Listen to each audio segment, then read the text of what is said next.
And if this current regime does fall, what do you feel needs to happen to ensure that there doesn't, there's not a vacuum, there's no more,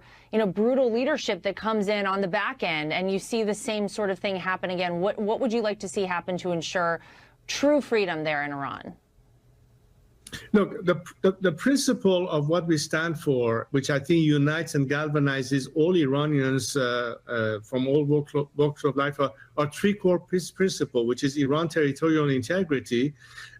which is individual freedoms and equality of all citizens under the law, and of course separation of religion from state. On that basis, we can galvanize all those who are against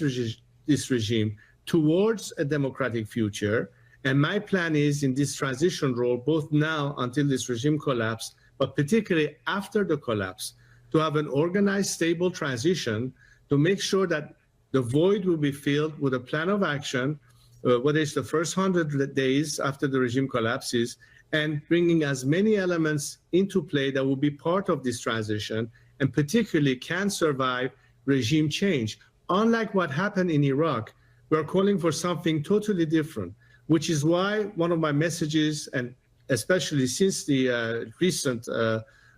military campaign, for all those who want to now peel away from the regime and join us, people in the military, in the security forces, the civilian bureaucracy, and of course the rest of our people across the land, to come together in a unified campaign, which is also another thing I'll be hosting very soon, to really agree on a roadmap to this transition and have maximum participation so all voices will be heard, and ultimately we'll have a constitutional process which will ultimately determine by means of referendum what the majority of the Iranian people will have as an option to choose. This is the roadmap to that direction, and I've stepped in to take the leadership of this transition, and I'm looking forward to work with all forces who are ready and able to work together in a coalition of the willing.